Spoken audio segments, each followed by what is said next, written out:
Yankees universe. KOD Nation, stand up.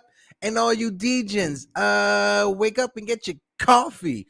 Welcome to this Tuesday, November 15th episode of the Yankees Morning Brew. I am your guy, Hector, and I am sitting here feeling nice. Shout out to the chat like always. My man, my brother, Jigga Man, Portito, what is good? Carlos, haven't seen you in a minute, bro. Hope all is well, my guy. Hope all is well. Hope all is well. But Yankee fans, the hot stove is here. The hot stove is bubbling. And with the hot stoves bubbling, we got some news to share with you. Now, if you missed it last night, right? If you didn't watch the video on NY News TV with Pete Simonetti, myself, and Jigga Man, just wanted to announce it here on the Yankees Morning Brew that myself and Jigga Man will be hosting a show on the NY News TV channel called Getting Yanked. So shout out to my guy. Shout out to the brother Pete Simonetti for reaching out to myself and Jigga Man. Honestly, it's an honor. I'm going to keep on saying it. Jigga Man makes fun of me because he says I'm fanboying out over it. I don't care. I've been listening to Pete ever since, I want to say 2019, around that time when he was doing his car rants. And it's an honor for him to even reach out, to even invite us onto the channel. And I'm just feeling awesome about it. And if you guys missed the intro video Pete Simonetti cooked up, I'm going to play for you right here because that joint is fire. Let's go.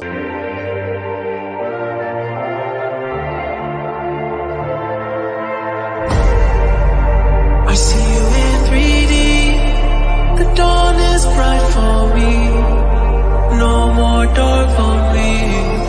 I know you're watching me.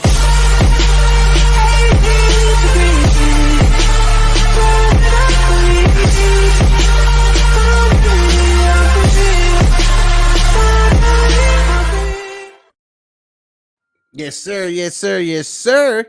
My man Tats is in the building. Tats, thank you, bro. Appreciate the support always from day one, Uncle Tats.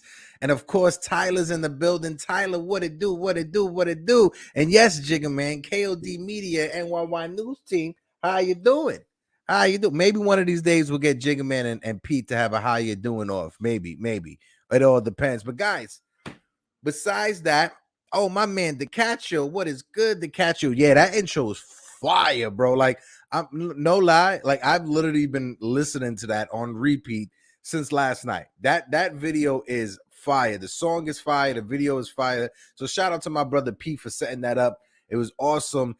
And, you know, everybody that's a part of the NYY News team, I appreciate everybody from that channel who came over. I appreciate you all as well. It's about to get yanked. Absolutely, Brad. Absolutely. And let's start it off nice. Let's do it because Hal Steinbrenner, he got interviewed yesterday by Meredith from Morakovich. You know, all love and support. I love Meredith. You know, honestly, she's been covering the Yankees ever since I was in high school. So I appreciate Meredith, you know, for all the work she has done. But that interview, right, with Hal, and this is more on Hal than it is on Meredith, but it's more on Hal. Hal Steinbrenner looked like he was getting interviewed by his little sister who was just throwing up softball questions for him. Right? These weren't hard-hitting questions. It's not like Hal decided to go on WFAN and get grilled by Tiki and Tierney or get grilled by Carton and Roberts or Boomer and Gio, right? He decided to get somebody from his network to interview him, which is good. You know, Brad said it perfect. The spin doctor, the spin cycle. You know, when you wash your clothes and it gets to that last part where it's the spin cycle, that's what it was. Especially watching that interview and, you know, with the comments from Brian Cashman as well that came out, I'm more confused now than ever. Like, it was great to hear, you know, don't get me wrong, right? I'm gonna give Hal some credit. This is the little bit of credit I'm gonna give my man Hal. But Hal, he did say that he's spoken to Judge several times, right? Several times ever since free agency kicked off, right? So that's good. That's good. The opposite side. Oh, let me shout out my man Jay Boogie in the building. Jay Boogie, what it do? Salute, 3 capital S's. What it do?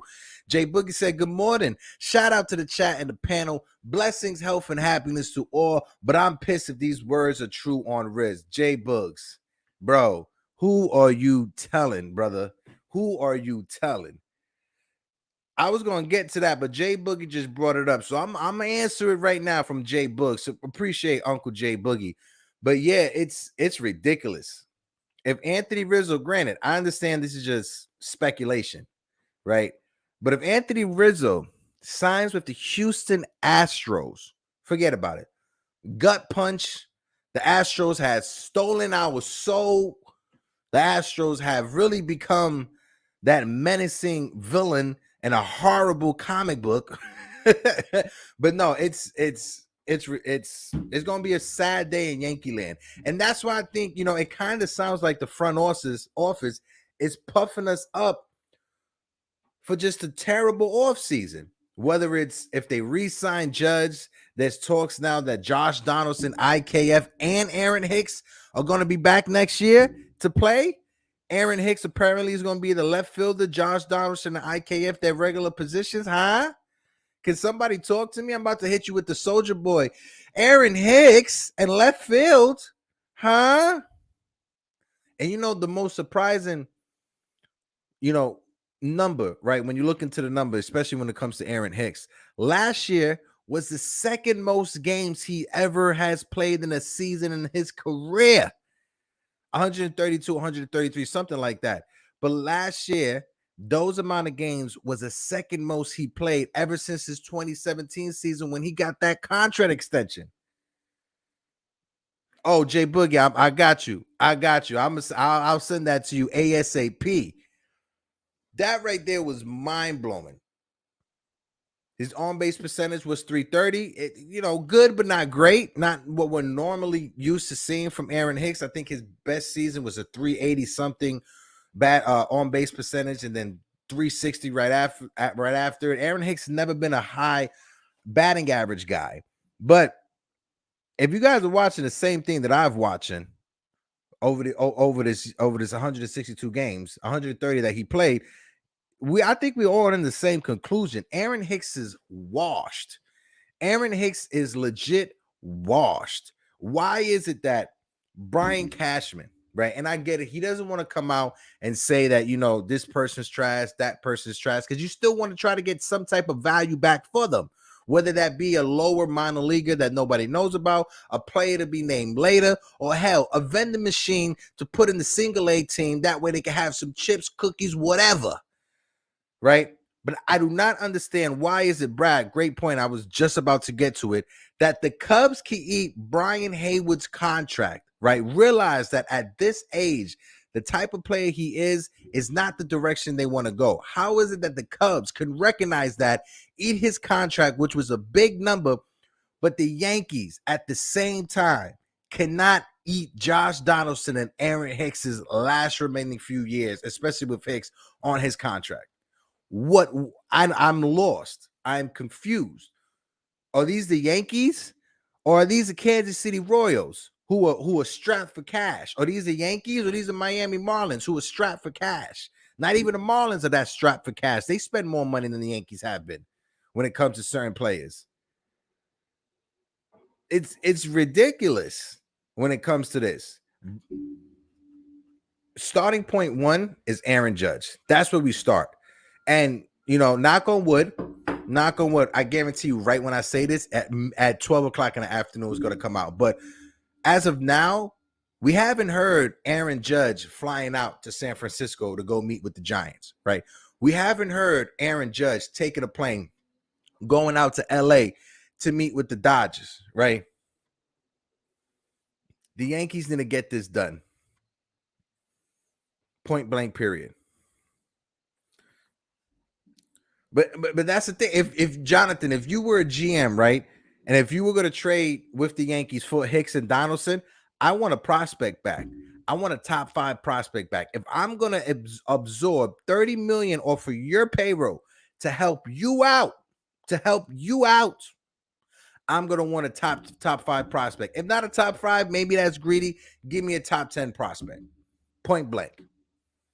The Yankees need to stop pinching their pennies and stop acting like this is a poverty franchise at the bottom end of payroll revenue in this sports. No. Off of the TV deals alone, the Yankees probably made more money than half of Major League Baseball that's sitting at the bottom. when it comes to revenue sales. We already know when I start ranting about how much money the Yankees make, how Steinbrenner has the FBI about to kick in my door to shut me up.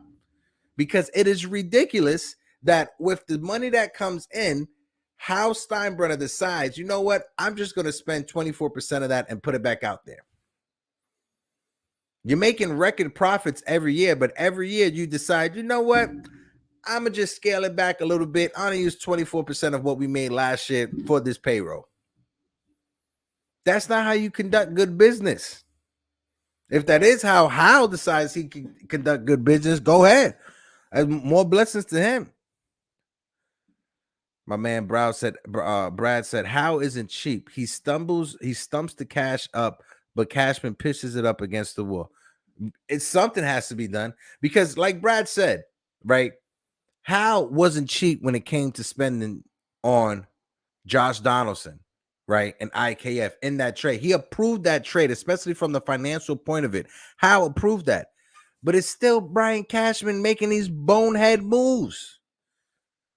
I'm going to keep hammering the fact that last offseason, Brian Cashman's big splash, his big acquisition, back of the pages, was trading for Josh Donaldson and IKF.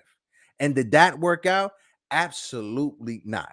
IKF didn't even play in game 5 of the ALDS against the Cleveland Guardians. He played a game or two in the ALCS when we got swept. But besides that, that trade was utter trash. If you wanted to get rid of Gary Sanchez, right? If you wanted to get rid of Gary Sanchez, you could have just released him. You cannot tell me that, realistically, the big reason we made the trade was for the catcher, Ben Rohrback. And you're going to tell me you absorbed almost $30 million to bring in a backup catcher who only played 14 games for you in the minor league season last year?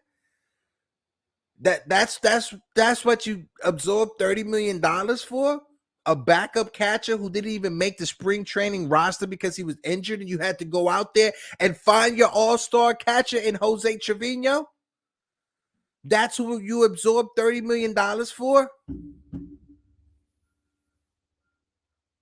Insanity is the same thing, doing it over and over and over again, expecting different results. And what the Yankees have been doing these past couple of off seasons, shopping in not the A bargain bin, not the A bin, not the B bin, but the C bin.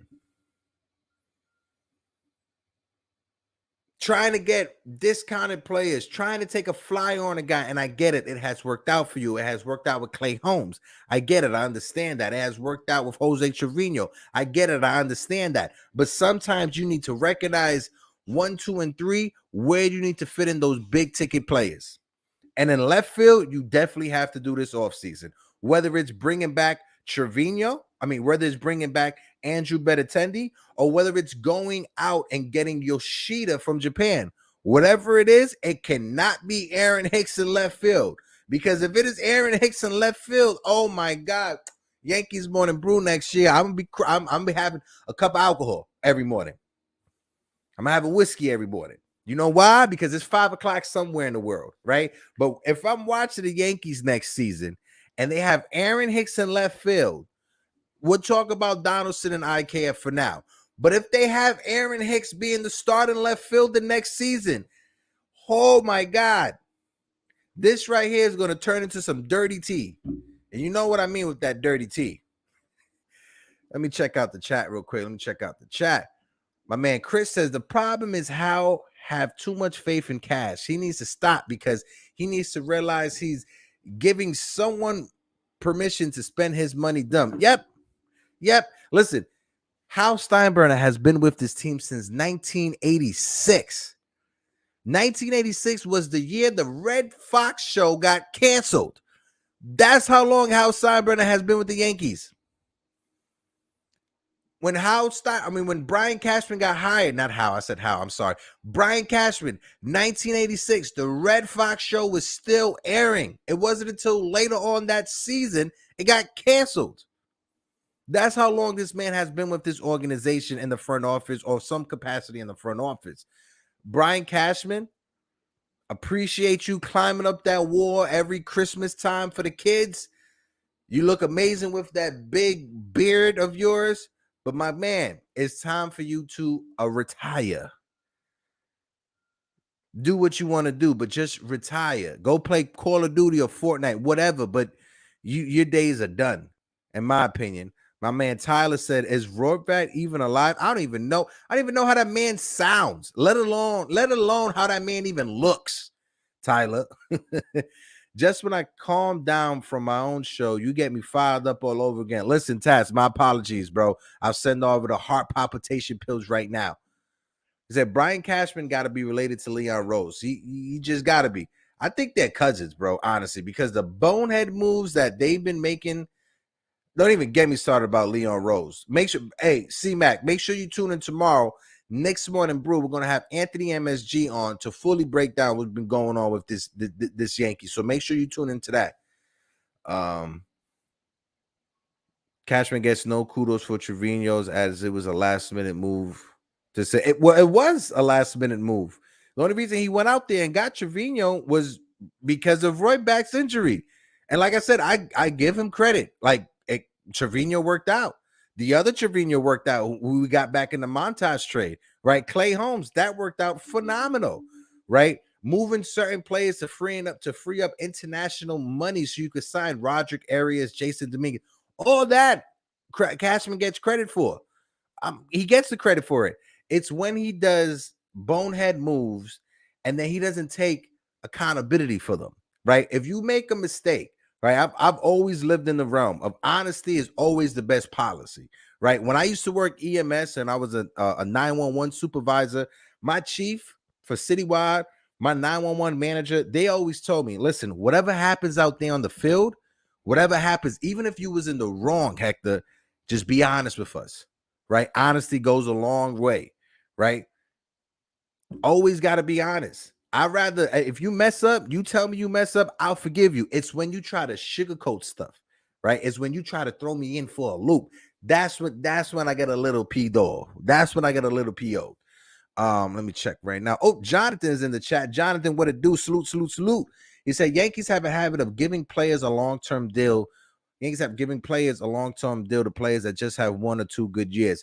Or they trade for a player who is well past his prime and who is just a shell of himself and cannot produce in 2022 what that same person produced in 2016, 2017. And I'm talking about Josh Donaldson, if you haven't missed it out.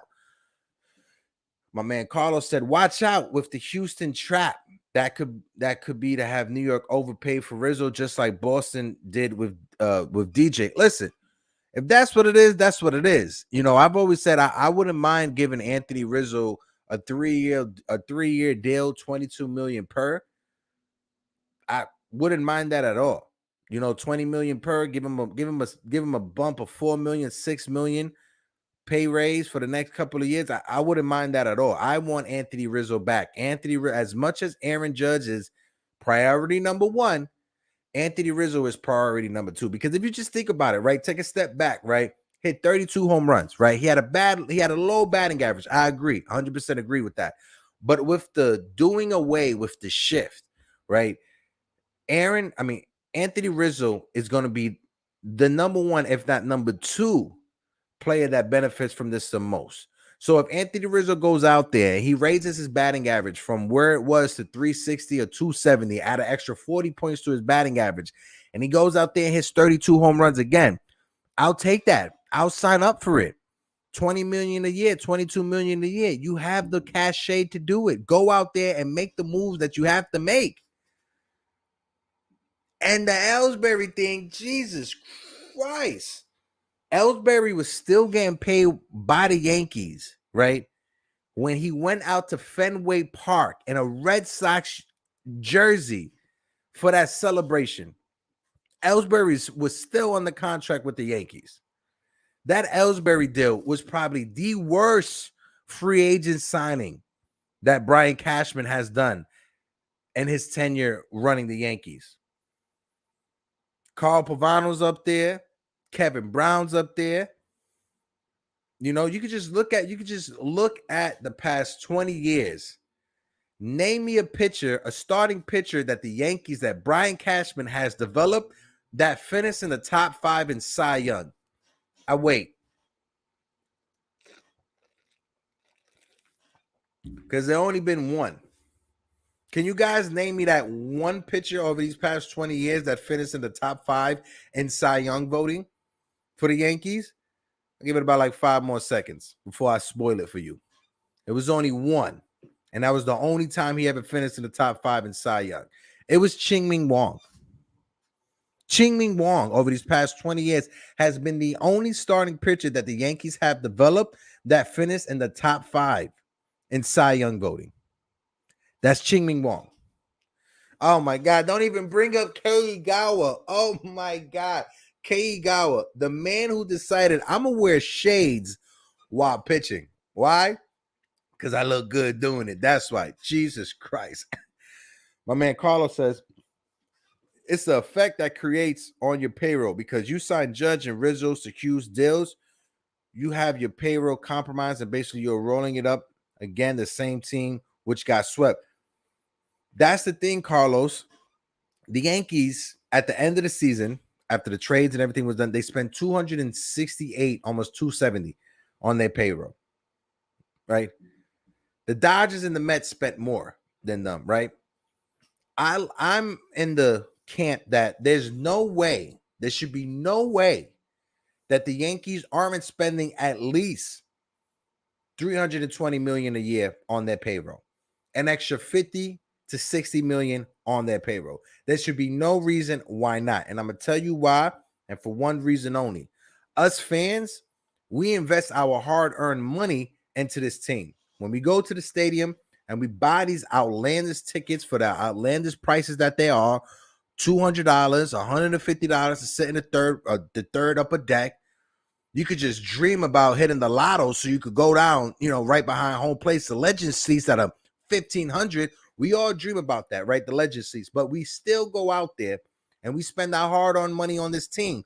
There should be no reason, if the Yankees are on track to make over $600 million from revenue on the stadium alone. The stadium alone, there should be no reason that that Hal Steinbrenner decides, you know what? I'm just going to take that money and only spend 24% of it on this team's payroll. 24 to 27% of it. There should be no reason why. Bump that up to 35 and 40% because you're not even telling us how much money you guys are making from the TV deal. Shout out to my brother Pete Simonetti. Hey, let's get mother bleeping yanked. Pete, was good, brother. Again, thank you for that phone call, bro. Thank you for having Jigga Man and myself on the NYY News team. I'm super excited. I was just telling Jigga Man this morning, December 9th can't come fast enough, bro. It really can't, bro. I'm trying to find me a time machine somewhere so I can hit that button and shoot us fast forward to December 9th because I'm super excited for that Get Yanked show. And that intro is so fire. Pete, that intro is so fire. I've legit, and I've said it earlier to the guys in the chat, I've literally been listening to that joint since last night on repeat. That's how fire it is, bro. But yeah, shout out to my brother Pete Simonetti. And Carlos, I see what you're saying when it comes to the payroll restrictions, right? But the Yankees aren't the New York Mets. There should be no reason why the Yankees, who make way more money than the New York Mets, are getting outspent by the New York Mets. There should be no reason why that's happening. My man Pete said, I admit I watched it a few times today. Bro, that joint's fire. Like, Carlos, check this out. I see what you're saying right there, but check this out before I answer that, right? In 2009, when the Yankees won the World Series, the last time they won the World Series, right? The team was evaluated at $1.9 billion, right? The team's profit for that season was over $500 million. And when I say profit, I'm talking about the stadium alone because they don't let us know how much those TV deals are, right? You can find these numbers regularly if you go via Forbes, or you could just look up the Treasury Department, the Department of Revenue, right? You can just look them up and they can show you every corporation because corporate profits have to be known, right? Not the TV deals, though. So when you look at 2009, the Yankees brought in profits after bills was paid, $500 million, right? From the stadium alone, no TV deals. Team was valued at $1.9 billion. The team's payroll that season was 217 to around there, 217 million, right? That was the team's payroll. 210. No, it was 210. That was the team's payroll. The same season, the second place team that was right underneath us with payroll was the New York Mets at $113 million payroll, right? So the Yankees were at 210 million and the Mets were at 113 million when it came to payroll spending for 2009. In 2009, the Yankees were valued at 1.9 billion and the New York Mets were valued a little bit over $900 million, right? In 2022, the Yankees are valued at $6.6 billion and the New York Mets are valued at $2.7 billion. There should be no reason, if the Mets are just valued almost $4 billion less than you, that they're outspending you in payroll. There's no excuses for that. There should be no excuse for that. If the Yankees are bringing in over $600 million in profits from the stadium, why are you being outspent by your little cousin in Queens? Why are you being outspent by the Dodgers? And I get it. You know, the Houston Astros, they're not up there in payroll like the Yankees are. But what the Houston Astros have done, they've developed players. They develop starting pitchers. They develop bullpen guys. They develop position players. That's what I said. If you look past these past 20 years with Brian Cashman in charge, right? In charge. We've only had one starting pitcher that we developed that finished in the top 5 in payroll. Agree, right? But when you made that deal for Josh Donaldson and IKF, you absorbed $26 to $30 million from the Minnesota Twins. So the Twins can go out there and spend $35 million a year on Carlos Correa. He makes like 33 or whatever. I'm exaggerating with that. But that's even worse. The Yankees absorbed $28 to $30 million from the Twins instead of going out there and spending the extra $3 million to sign Correa. That makes no sense. You already had Gio Urshela, who was under team arbitration control for the next 3 seasons. If you wanted to get rid of Gary Sanchez, you could have just released them. If you already identified that Jose Trevino is the best framing catcher in baseball, you could have went out of your way and traded for Trevino instead of Ben Rothbach at the beginning, instead of waiting for spring training to come. That's my point. You could spend $400 million, but if you spend $400 million and you don't have anything to show for it, that's a real big problem. I agree with you, Carlos, on that, but that still is not an excuse for you to be scared and not make certain moves. I agree. It's not about the money you spend. It's about how you spend it in the right areas. Absolutely. I agree. 100% agree. That's why I said instead of $28 million for the Twins, you could have went out there and spent the extra $5 million on Correa. That right there just showed that you were just trying to save $5 million when you don't have to. And then we have to hear the excuses during the entire season. Brad, Carlos, Tyler, everybody that's in the chat. Salute, salute, salute. Go ahead, Chris. Drop your cheap plug, brother. You already know, bro. You know, I always tell us, you know, for people that don't know, you know, for people that are new to the chat, if you are somebody who is starting your own channel, right, or if you are somebody that you have your own channel, feel free to drop the info in the chat. Feel free to let us know where we can find and support you. Because if you come here to the Yankees Morning Brew and you support me, I have to return the favor. You know, we have open panels. If anybody want to come on to the open panel, we'll start doing them in a couple of weeks. We have open panels here. We allow people to come on. I love platforming people, giving people the opportunity to talk about what they're doing on their side, whether it's a basketball podcast, baseball, football, whatever, UFC, whatever you're doing. If you have a channel, if you have anything that you're working on, please feel free to drop it in the chat, because I guarantee you myself and other people who are watching will support you. And if they don't, I'm going to make sure they do. Shout out to my brother Bones. Salute to my guys. Salute, 3 capital S's. But before we continue, right, I got to tap in with my guy Hilal. I know Hilal's in school right now, but we still do the Halal hot taste. So stay tuned, watch this, and we'll be right back.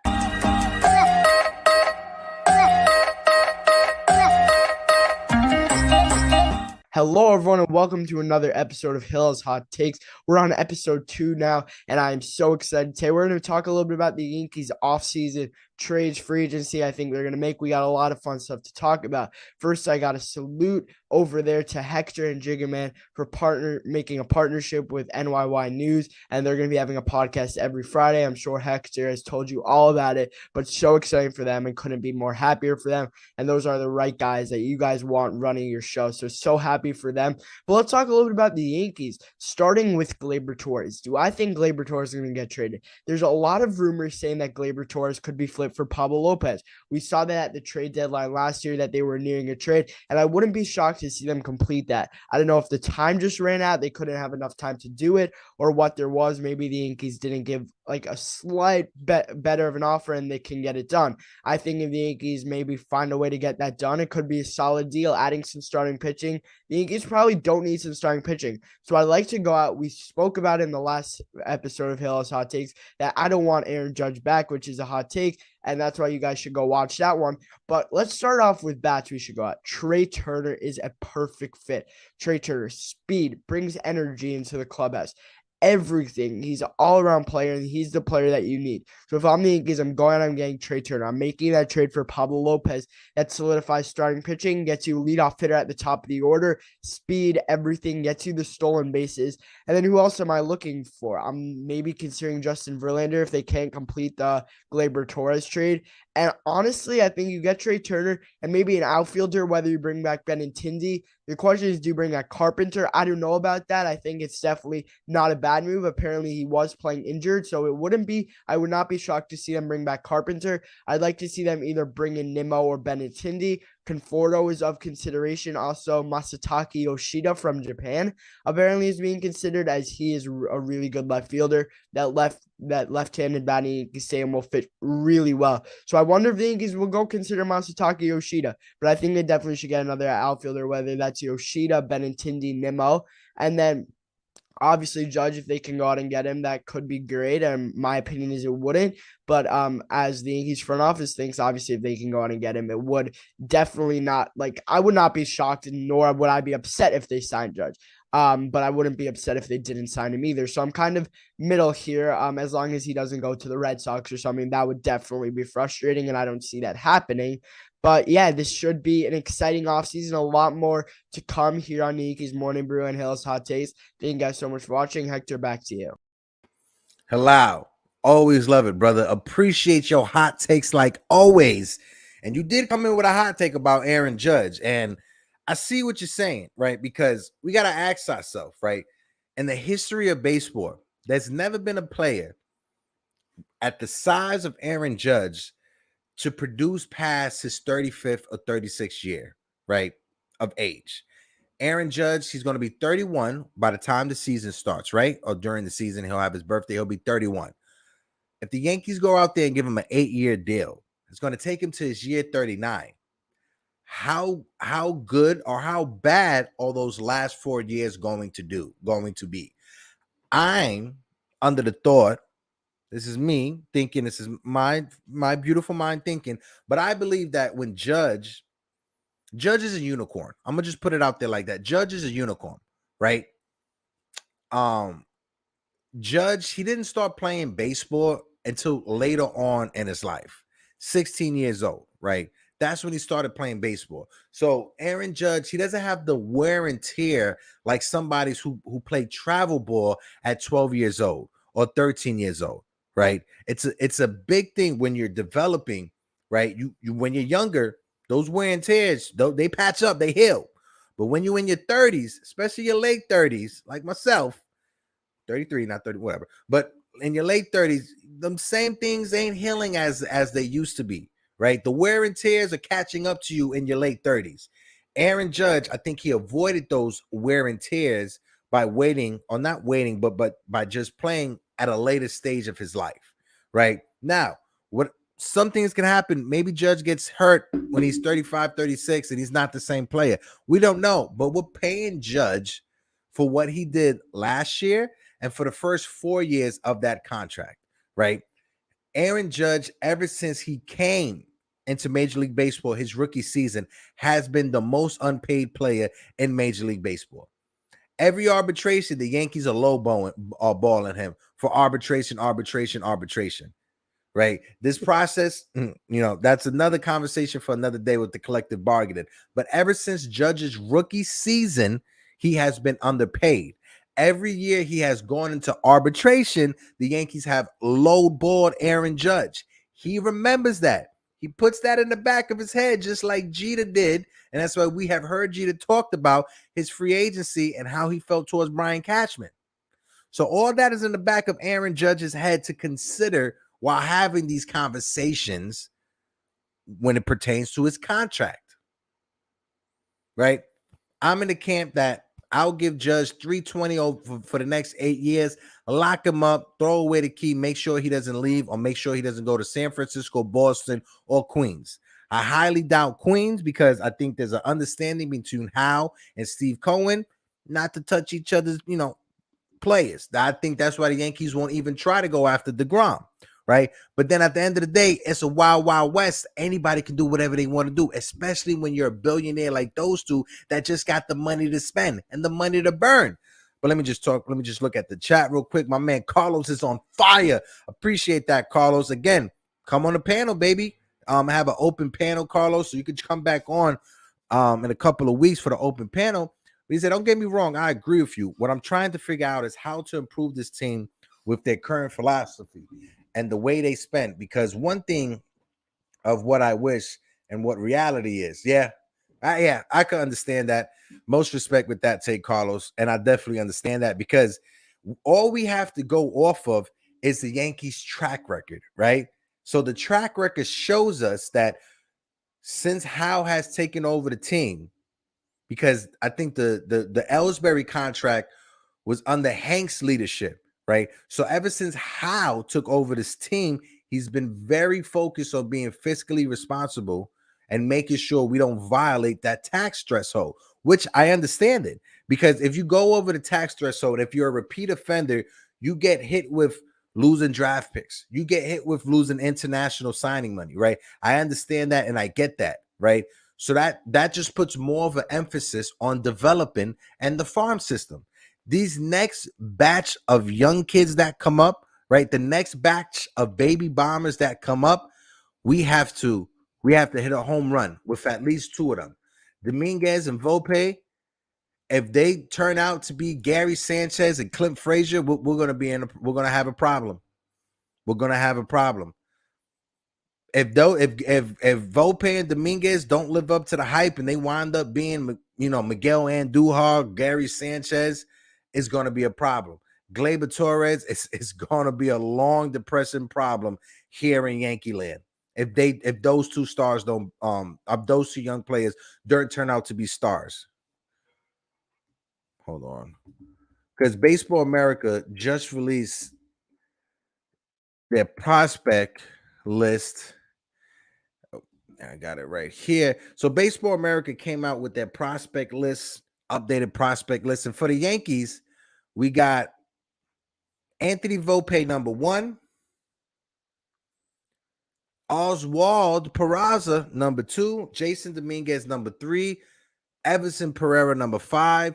Everson Pereira, number 4. And Austin Wells, number 5. And then you got Shane Spencer right behind them at number 6. We need to hit on at least 50% of those 3 or those 6 players that I just mentioned.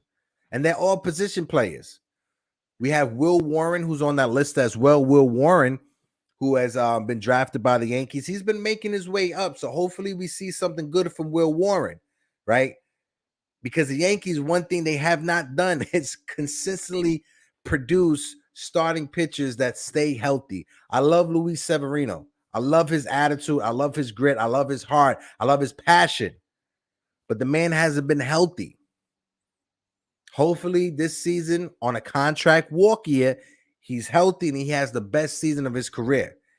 Are we going to count on that and put money on it? I'm not too sure, and I'm not too keen about it. As well, we got Frankie Montas, who's pitching on his walk year. What are we going to get out of Frankie Montas? I honestly don't know. As it's shaped up right now, when you look at our starting rotation, we have Garrett Cole number 2, Garrett Cole number 1, Nestor Cortez number 2, Luis Severino number 3, Frankie Montas number 4, and either Domingo Germán or Clark Smith as the 5th starter. I'm not comfortable with that. Go out there, spend money on Rondon. I know Yankee fans don't want Verlander. Cool. Rondon will be cheaper than Verlander when it comes to the yearly annual salary, right? Contract-wise, the length of the contract, Carlos Rondon's going to have a longer contract. And maybe it may take a 6-year deal in order to get Carlos Rondon. Do you guys want to risk 6 years with Rondon to see what he could do? I think I would. I think I would, honestly, to see what he could do over an aging pitcher like Justin Verlander, who got lit up in one of the games in the World Series, but he came back and he bounced back good. So maybe, we just got to wait and see. But honestly, if we're prioritizing Aaron Judge, right, and bringing back Anthony Rizzo, instead of $40 million or $38 million, which is going to take to sign Justin Verlander, I'll be happy with the $25 million towards Carlos Rondon. Give Carlos Rondon a $25 million per season, 6 years, that's $125 per 6 years. I'll be happy with that. If he wants more, then he can walk. Bye-bye. Go find it someplace else. But for us, for the Yankees, I'm comfortable. $25 million a year. Sign up Carlos Rondon, 5 years, 125, 6 years, 150. Whatever you have to do, I'll be happy with that. But that's the thing. Are the Yankees going to go out there and spend that money? I'm not too sure. And I know, I remember back in 2000, we got Johnny Damon in 2006, 2007, that offseason. I remember hearing Brian Cashman say that Bubba Crosby was going to be the starting center fielder. I remember that because I was a high school kid. I was super hyped. Seeing the baby bomber, Bubba Crosby, do something, right? But he went out there and spent the money on Johnny Damon. So Brian Cashman operates like a stealth ninja sometimes when it comes to making these moves. So we just got to wait and see. We're going to have faith in Brian Cashman. And I know there's a majority of Yankee fans that do not want to hear that, right? Oh, Truth Always is in the chat. Truth Always was good. Salute, salute, salute. He said the Yankees cannot let Rizzo go to the Astros. I agree with you. But I think somebody brought it up in the chat. Maybe this is just smoke and mirrors, right? When it comes to the Anthony Rizzo to raise up the price for the Yankees. And if you're a GM or if you're another team, that's what you have to do. Got to raise up the price to have your competitor have to spend more money. The Yankees did that last year with Justin Verlander. We offered Justin Verlander a contract. We just didn't want to give him that player option in year 2, which just blew my mind. Infamous New King, salute, salute, salute. He said, our rotation is always suspect, regardless of whomever we had in pinstripes on the mound. Long gone of the days of the Moose and Pettit and Wells. Yep. But even with those pitchers that you named right there, Moose, Pettit, and Wells, they were solid number 2 starters, right? They weren't like bona fide aces number 1 in the league, but they were solid number 2 starters. And if you have 3 number 2 starters being your 1, 2, and 3 to anchor your rotation, you're set up good. You're set up real well. I miss Mike Mussina. I used to love Mike Mussina when I was in high school, seeing him pitch and how important fielding was to him and how serious he took it. So I've always was a fan of Mike Mussina. But yeah, King, that's a great point right there. Eric Wallace, salute, salute, salute. My man from Seattle. He says, I feel like Rondon would be a better fit because JV might be around for too long. Yeah, the only reason why I would entertain Justin Verlander is so we could take him away from Houston. But it would be the Yankees' luck that we overpay for Justin Verlander to take him from Houston, and then Houston goes out there and they spend the money on Carlos Rondon. That would just be our luck. Like, like the Yankees decide, you know what, we're going to make Houston weak by getting their ace, Justin Verlander, take him away from the team. And Houston's like, all right, cool. We already got a good rotation. We're just going to add to it with Carlos Rodon. That would be the Yankees' luck. NY Yankee King is in the building. My man, salute, 3 capital S's. He said, Hector, I'm giving credit to where I heard this idea first, from the Bronx Pinstripes show. The only way you're getting out of Donaldson Hicks' contract is trading him to the Rockies for Chris Bryant. That's a good point. That could work out. That could work out because Chris Bryant, he's not just a player that could just be stuck at third base. He has versatility to him. He could spot somebody at first base. He could play a corner outfield position if we need to, if it's an emergency, not on an everyday or every other day regular basis. But Chris Bryant, when you look at his numbers, he didn't have the best Chris Bryant season this year when it comes to, this past season, 2022. But when you look at his career track record, he's a good player. So in 2022 for the Rockies, Chris Bryant had a 306 batting average. He only hit 5 home runs. It was in 160 at-bats. So he was injured, right? But only 5 home runs and 168 at-bats, 306 batting average, 14 RBIs. He had an on-base percentage of 376. His slugging was 475, OPS of 851. Let me see Chris Bryant injury, what they diagnosed him with. Real quick, bear with me. Colorado Rockies out for the Chris Bryant real Saturday. He will not return due to a foot injury. Okay, so he had a foot injury. Let's see what kind of foot injury. Hopefully it wasn't plantar fasciitis, because plantar fasciitis always spells a downturn for play. But yeah, Li, I love that take. I'll take Chris Bryant over Donaldson any other day.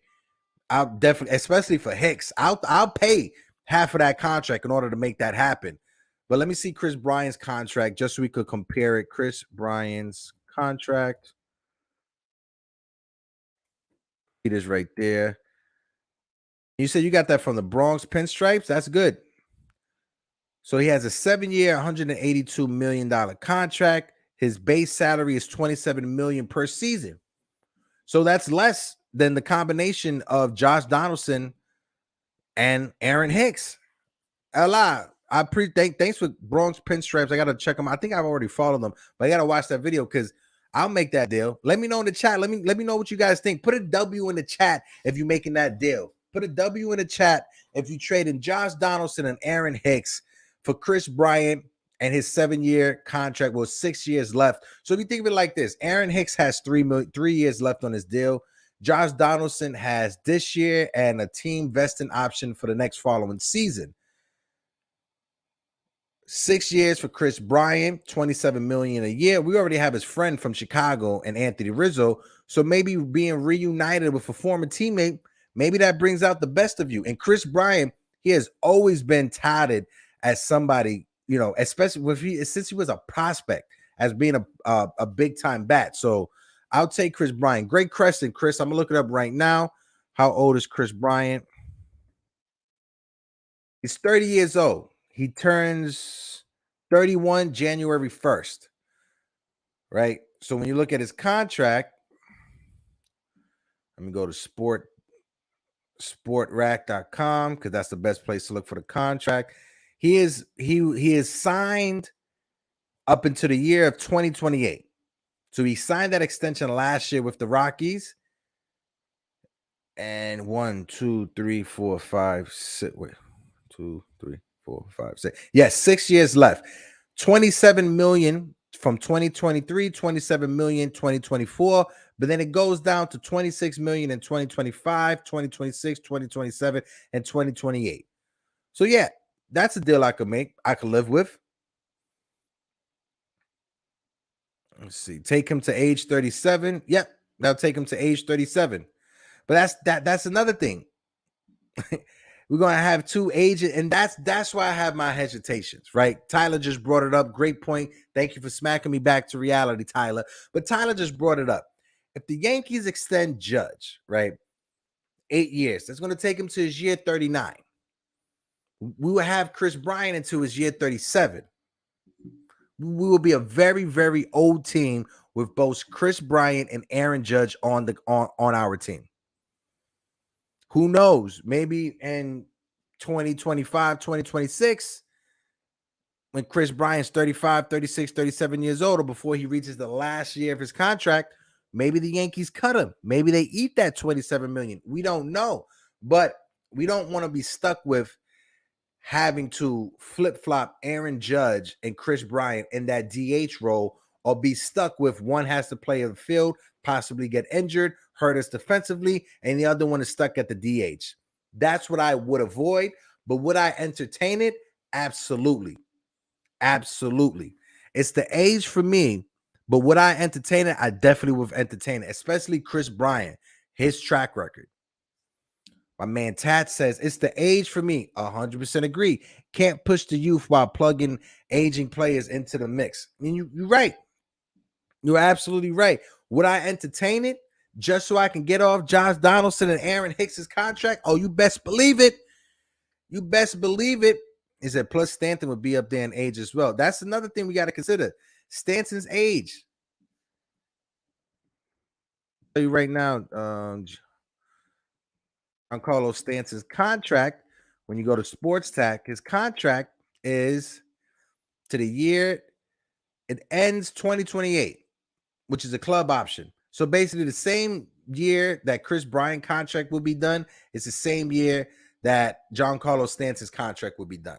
So if the Yankees were to make that move, right, in 2028, the Yankees will have a 37-year-old Chris Bryant, a 38-year-old Giancarlo Stanton, and Aaron Judge being 35 years old. That's a very old major league roster. That's a very old major league roster. Now, this is where I disagree just a little bit, Li. Respectfully, your Dennis Gomez, I want to see what he can do. I do not want to trade him. I do not want to trade him. He's probably one behind Will Warren. He's the second best pitcher in our organization. I wouldn't want to trade him. You know, that move for Montas is going to look like egg on our face, especially if Wisniewski turns out to be something good. Or Waldachek turns out to be something good with the Oakland A's, which I think he will be next year. He said, Hector, but I will add in the deal prospects your Dennis Gomez, Anthony Hall, to have the vesting option be picked up from 2025 to 27.7. Rockies eat $10 million for Brian's deal while we eat 16. Okay. All right, Li. I see you, Li. My man Li's doing some real investigation journalism right there. Okay, I see you, Li. Giancarlo Stanton, he has a no trade option, so it will be very limited where the Yankees could trade him. Be very limited because he will have to approve of it. Maybe he wants to go back home to the West Coast now that they have the DH with the Dodgers. I'm not too sure. Maybe he wants to go to St. Louis because St. Louis wanted to trade for him before the Yankees did. Now that they have the DH, I'm not too sure. It's very tough to read, but I like the Chris Bryant conversation, especially if the Rockies are eating $10 million a year of his contract, and we have to only pay $16 million from 2025 to 2027, those last two seasons. I like that. I really do. Yeah, like Tash just said. Look at Tash just said. Tash just said, the more you talk, the more you make sense, King. That's an absolute fact. Yeah, Brad Lewis. Stanton has already said he doesn't want to leave New York, and he's comfortable here. When it comes to Stanton's tenure as a Yankee, I'm happy with it. Now, would I want him to be a lot more healthier? Absolutely. But when it comes to holding himself accountable to the fans, you don't hear not one excuse from Giancarlo Stanton. When he plays bad and when he's being booed, he says it himself. Listen, I will boo me too. I understand. I'm playing trash. And that's one thing that us as fans, we have to recognize and tip our cap to, right? As a fan, you know, our passion drives us, right? Going to the stadium, booing players who aren't performing, going on social media, letting them know how we feel. That's what drives us, right? So if you get it back from the player, holding themselves accountable and saying, you know what, the fans are right for booing me. Same, as long as you don't cross that line, there's a line that you don't cross as a fan. As long as you don't cross that line, it should be mutual respect, right? Like, shout out to my man Jay Boogie, Uncle Jay Boogie, who was in the chat earlier. But Jay Boogie, when the Knicks had their home opener, he was down there. He went to the shoot around. Shout out to Nothing But Knicks, NBK. They had a little event at Madison Square Garden. People were able to go down to the court, shoot their free throws, but Jay Boogie slid to the side, and he was with Julius Randle, having a conversation with Julius Randle. And Julius Randle told Jay Boogie, listen, I messed up last year. Just let the fans know that I'm coming back harder this year. Now, it hasn't produced well onto the court, but hearing a player tell not just the fan, but the voice of the fans, which I say Jay Boogie is for the Knicks, hearing a player tell the voice of the fans, listen, let the fans know, last year I messed up, right? Last year I hold myself accountable for it, right? This year I'm turning it up. We want to hear that. We want to hear these players hold themselves accountable and not have excuses like, what? Injuries. Injuries was the reason why we didn't perform. Injuries, but no. Every team has injuries. Hal Steinbrenner in his interview with Meredith from Rockovich, he brought up, the first 3 months of the season, that's the team that we wanted for the rest of the year. Yeah, we all wanted that team for the rest of the year. But we realized that you cannot sustain that in 162 games because you're going to have injuries. And did the injury bug hit the Yankees? Absolutely. Did it hit us in probably one of the worst ways possible? Absolutely. It's conversation on that. But that doesn't mean you just fold up your mat or you just take your playing cards and go home. Oh, well, you got injuries right here. There's no way to improve the team. There's no way for us to do X, Y, and a third. So we just got to suck it up. And whatever happens the rest of the way is what happens the rest of the way. Huh? That's not what we want to hear out of Hal Steinbrenner. That's not what we want to hear out of Brian Cashman. We want to hear Brian Cashman admit that his big-time acquisition from last offseason was a dud. It didn't work out. Brian Cashman has to this day, still hasn't acknowledged that the Jacoby Ellsbury contract was a horrible contract. Till this day, it is Tuesday, November 15th, 11:57 in the morning, 2022. Until this day, Brian Cashman hasn't admitted that the Jacoby Ellsbury contract was probably the worst contract he gave out. So should I expect him to come out and say, well, that Donaldson deal, it didn't work out for us. Players didn't perform as they were supposed to perform. He's not going to say that. Would I like him to say that? That's what I want to hear from him. But reality, when you take your glasses off, he's not going to say that. Let's say that. People forget why Stanton wants to be here because of his late friend, Jose Fernandez, because Jose really wanted to be a Yankee. Yeah. John Carlos, he has spoken about that. And Jose Fernandez, it's just a sad story, man. Sad story about Jose Fernandez. Rest in peace, Jose Fernandez. It's sad story. We don't want to hear anything. We don't want to see that happen in baseball, man. Regardless if he was a star or not, seeing anybody pass away, that's just something that's just not my cup of tea, right? Eric Wallace says, Hector, Stanton did say he doesn't want to leave New York. Looks like that way, but I hope he would never go. Yeah, that's never going to happen. The Yankees aren't trading Stanton to the Mets. That's never going to happen. But I wish that Stanton could play almost half of his games in Citi Field because he rakes when he plays in Citi Field. He's a lifetime over 300 hitter. I think he has the most home runs against an opponent is the Mets and Citi Field. So if we could play in Citi Field for Stanton at bats only, I appreciate that. I'll take that. But if you haven't seen the Mets and Citi Field, they're bringing in the right field fence, which is about time because I always thought that outfield wall and right field was just very weird. It always just looked weird and confusing to me. So I was glad to see that the Mets are finally doing something good.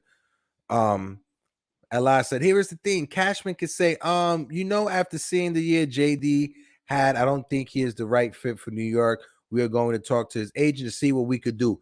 Eli, that is literally what I want to hear from him. If that man comes out and says that right there and there, I could just go to sleep happy every night.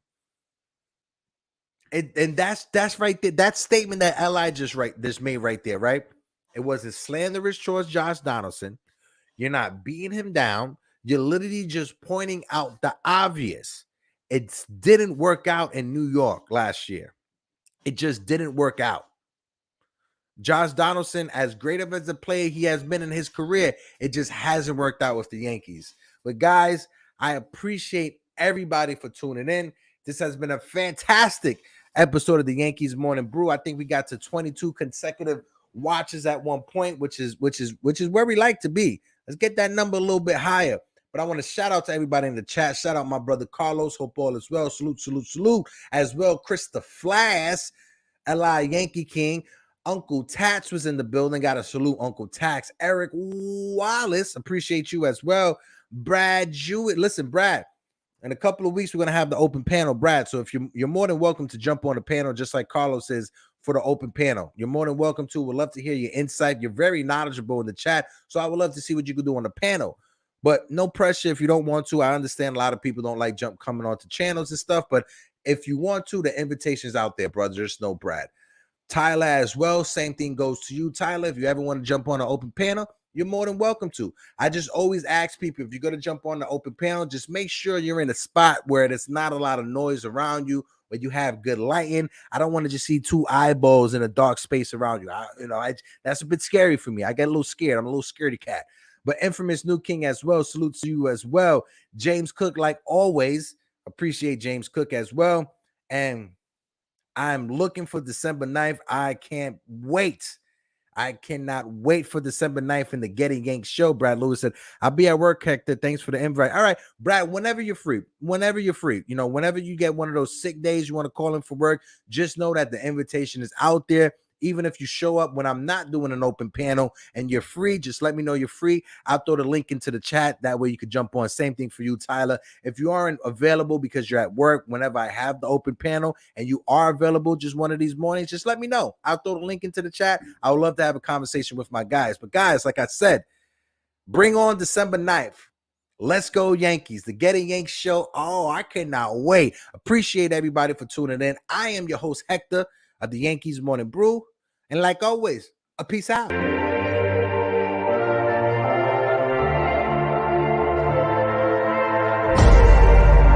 I see you in 3D. The dawn is bright for me. No more dark for me. I know you're watching me.